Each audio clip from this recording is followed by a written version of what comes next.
Hello friends, book फॉर्नेटिक पर आपका स्वागत है। आज हम बात कर रहे हैं control your thoughts by Peter Hollins. एक ऐसी बुक जो हमें सिखाती है कि हमारी सोच ही हमारी सबसे बड़ी ताकत या सबसे बड़ा ट्रैप बन सकती है। रात के 3 बजे थे। सानवी करवटें बदल रही थी, नींद नहीं आ रही थी। एक छोटी सी बात, मैनेजर की कॉल पर उसका टोन थोड़ा सख्त था, लेकिन सानवी का दिमाग उसी लाइन को बार बार रिपीट कर रहा था। वो जानती थी कि ऐसा पहली बार नहीं हो रहा। पिछले कुछ महीनों से वो खुद को जैसे किसी इनविजिबल दबाव के नीचे महसूस कर रही थी। ऑफिस में लोग उसे सॉर्टेड कहते थे, लेकिन अंदर से वो खुद को कमजोर और टूटता हुआ पा रही थी। उसने डायरी निकाली और खुद से सवाल पूछा, क्या मेरी सोच ही मेरी रियलिटी बना रही है? जैसे जैसे उसने लिखा, उसे महसूस हुआ कि हमारे थॉट्स ही वो लेंस है जिससे हम दुनिया को देखते हैं, और बार बार जो सोच दोहराई जाती है वही हमारी आइडेंटिटी बन जाती है।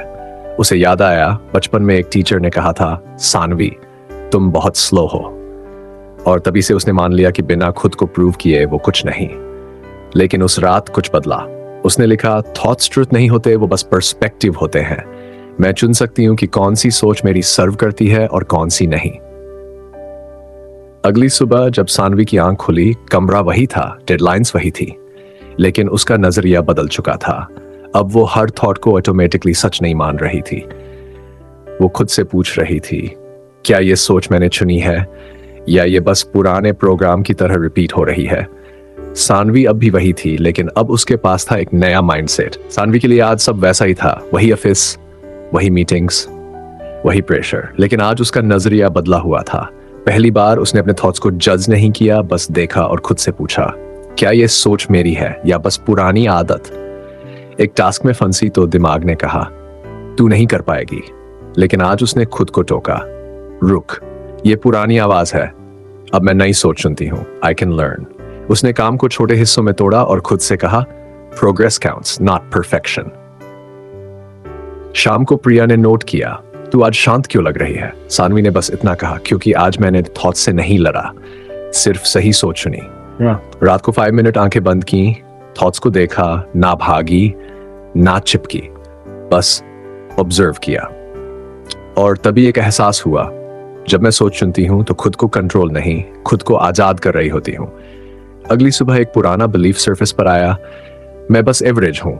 लेकिन इस बार उसने डायरी में लिखा, ओल्ड बिलीफ मैं लिमिटेड हूं, न्यू बिलीफ मैं सीख सकती हूं, ग्रो कर सकती हूं। अब वो हर दिन सोच को कॉन्शियसली चुन रही थी, ना डिफॉल्ट मोड, ना डर। हर सोच, हर जवाब अब उसका अपना था।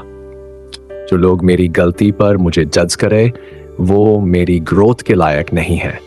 सानवी ने एक गहरी सांस ली। पहली बार ऐसा लगा जैसे वो अपनी ही सोच की दीवारें तोड़ रही हो। ऑफिस में नया असाइनमेंट मिला, क्लाइंट के सामने लाइव प्रेजेंटेशन। पहले होती तो बिना सोचे मना कर देती, लेकिन आज उसने खुद से पूछा, क्या मैं अब भी वही पुरानी सोच लेकर चल रही हूं? उसने थॉट देखा पर उस पर एक्ट नहीं किया, बस खुद से कहा, मैं नर्वस हो सकती हूं लेकिन मैं सीख सकती हूं, ये मौका है खुद को प्रूव करने का। प्रिया ने कहा, तेरे अंदर कुछ चेंज आया है? सानवी मुस्कुराई, हाँ, मैं अपनी सोच की सफाई कर रही हूं, जैसे घर में पुराने बेकार सामान फेंकते हैं। प्रिया हंसी, हमेशा वही अलमारी होती है जो सालों से बंद थी। सानवी बोली, उसी में सबसे ज्यादा पुरानी बिलीफ्स जमा होती हैं। रात को घर आई, मूवी देखी, नो गिल्ट, नो प्रेशर। खुद से कहा, रिलैक्स करना भी प्रोडक्टिव हो सकता है अगर माइंडफुल हो। बालकनी में बैठकर बोली, अब मैं अपने बिलीफ्स खुद चुनूंगी, जो मुझे रोके उन्हें सिर्फ देखूंगी, समझूंगी और छोड़ दूंगी। भीतर से आवाज आई, ये सफर लंबा है लेकिन अब तू जाग चुकी है। अब वो अपनी कहानी की राइटर थी। शाम को 6:30 बजे मम्मी के लिए फूल लाए थे, पर घर का माहौल अलग था। मम्मी चुप थी। कहा, डॉक्टर ने कुछ टेस्ट बोले हैं, शायद हार्ट से जुड़ा कुछ है। सानवी बाहर से शांत रही पर अंदर तूफान था। उसका माइंड भर गया, काश मैं जल्दी आती, काश मैं ज्यादा मदद कर पाती। लेकिन इस बार वो पैनिक नहीं कर रही थी, वो अपने थॉट्स को देख रही थी। उसे याद आया, I can't control everything but I can control how I respond. उसने व्हाइट बोर्ड निकाला, 2 कॉलम बनाए, can't control test reports, diagnosis, लोग क्या सोचेंगे। कैन कंट्रोल मेरी शांति, मम्मी के साथ वक्त, मेरी प्रेयर्स। टाइम पर खाना लिखने के बाद उसे लगा, जब क्लियर होता है कि क्या हमारे बस में है और क्या नहीं, तो डर थोड़ा पीछे हट जाता है। रात को मम्मी सो गई, लेकिन सानवी जागती रही। बालकनी में बैठकर खुद से पूछा, क्या मैं अपनी माइंडसेट की जिम्मेदारी ले रही हूं या सिर्फ रिएक्ट कर रही हूं? उसे कॉलेज का किस्सा याद आया, जब रवि ने उसकी मेहनत का क्रेडिट लिया था और वो चुप रह गई थी। उस दिन से उसका एक बिलीफ बन गया, लोग तुम्हारे एफर्ट्स नहीं देखते। कई बार उसने खुद को पीछे खींचा, किसी ने कुछ कहा तो चुप, किसी ने इग्नोर किया तो खुद को ब्लेम। लेकिन आज उसने कहा, अगर मैं हर बार दूसरों की गलती को जिम्मेदार मानती रहूं तो मेरी ग्रोथ का क्या? आईने में देखा और खुद से बोली, अब से मेरी सोच मेरी जिम्मेदारी है। अगले दिन मम्मी को हॉस्पिटल लेकर गई, उनका हाथ पकड़ा और कहा, हम दोनों एक टीम हैं और ये सिर्फ एक फेस है, ये भी बीत जाएगा। मम्मी मुस्कुराई और तभी प्रियंका का कॉल आया, जो पहले हर बात पर शिकायत करती थी। वर्कलोड, बॉस, कंपनी की पॉलिसी। अब वही सानवी शांत थी। जब प्रियंका ने फिर से शिकायत की, सानवी बस मुस्कुराई और बोली, हर दिन सोचकर उठना कि आज फिर टॉर्चर होगा, ये अपने माइंड के साथ खुद ही इंजस्टिस करना है। अब मैं अपने माइंड की ड्राइवर हूं। घर जाकर उसने अपनी डेस्क पर एक नोट चिपकाया, you are not your situation, you are your response to it. धीरे धीरे उसका नजरिया बदलने लगा। पहले जो थोड़ी डाउटफुल रहती थी, अब उसकी बातें ज्यादा कॉन्फिडेंट लगती थीं। फिर एक दिन ऑफिस में कॉग्निटिव डिसीजन मेकिंग वर्कशॉप हुई। वहां पहली बार उसे पता चला, हम रोज कई फैसले सिर्फ माइंड के शॉर्टकट से लेते हैं, जैसे एंकरिंग बायस या कॉन्फर्मेशन बायस। उसने खुद को ऑब्जर्व करना शुरू किया। एक पुरानी जर्नल एंट्री पढ़ी, मैं सोशल ऑकवर्ड हूं। फिर सोचा, क्या ये सच है या बस कुछ ऑकवर्ड मोमेंट्स से बनी हुई फीलिंग? अब वो हर रात खुद से 3 सवाल पूछती, आज मैंने क्या बिना प्रूफ के मान लिया? क्या कोई असम्पशन की जो गलत हो सकती है? क्या किसी बिहेवियर को सिर्फ अपने लेंस से देखा?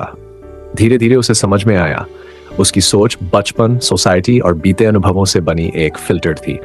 जैसे जब किसी ने कहा था तू मैथ में वीक है, उसने मान लिया कि वो नंबर्स के लिए बनी ही नहीं है। लेकिन अब वो खुद को नए नजरिए से देखने लगी थी। सानवी ने धीरे धीरे समझा, हर थॉट सच नहीं होता, हर रिएक्शन सही नहीं होता। पहले अगर कोई हिचकिचाकर बात करता तो वो उसे डिसरिस्पेक्ट मानती थी। अब वो समझने लगी थी, शायद सामने वाला सिर्फ नर्वस है।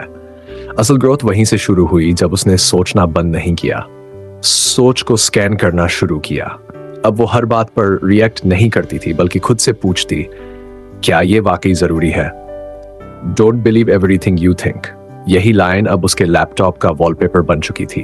क्लैरिटी अब उसके अंदर ठहरने लगी थी, जैसे शांत झील।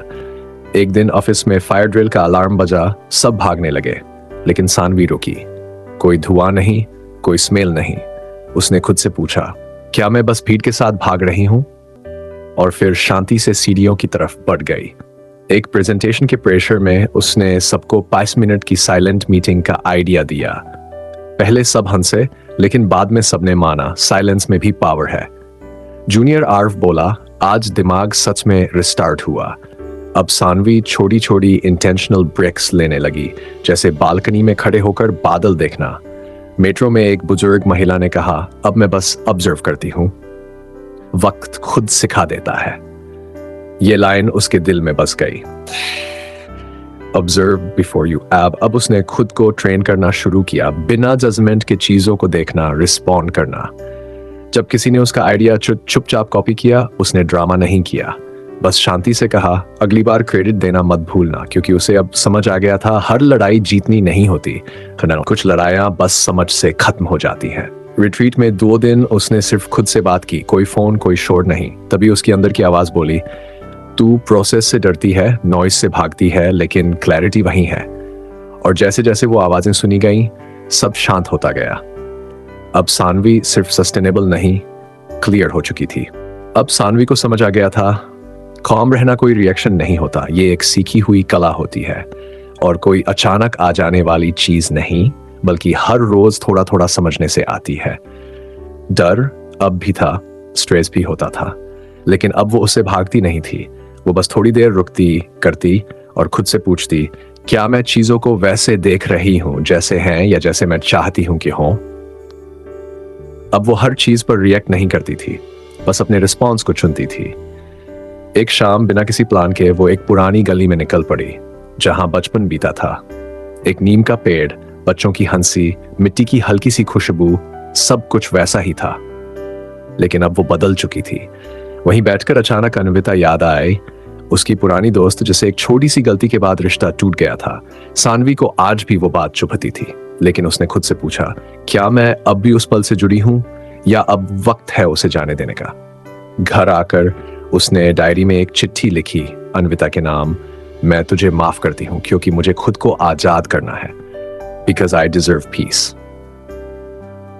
वो चिट्ठी कभी भेजी नहीं, जरूरत भी नहीं थी, वो माफी बस उसके लिए थी। अब सानवी ने खुद को भी माफ करना शुरू किया, उन गलियों के लिए जहां उसने गुस्से में बात की, उन लम्हों के लिए जहां वो बेहतर कर सकती थी। अब वो खुद से ऐसे बात करती थी जैसे किसी प्यारे दोस्त से करती। एक वीकेंड वो एक वर्कशॉप में गई। थीम था रिलीज एंड राइज। सबको वो नाम लिखना था जिन्हें अब तक माफ नहीं किया। सानवी ने 2 नाम लिखे, अन्विता और मैं खुद। पेपर को जलाते वक्त बस एक बात बोली, अब तुम मेरे हिस्से की एनर्जी नहीं लोगे। अब जब वो सुबह उठती है, आईने में खुद से आंख मिलाती और कहती है, तेरे हिस्से की सारी शिकायतें मैंने छोड़ दी हैं, अब तू आजाद है ग्रो करने के लिए। तो दोस्तों, यही थी सानवी की क्लैरिटी की जर्नी, जहां शिकायतें खत्म होती है और सेल्फ रिस्पेक्ट की शुरुआत होती है। अगर ये कहानी आपको छू गई हो तो बुक फॉरनेटिक को सब्सक्राइब। मिलते हैं अगली समरी में।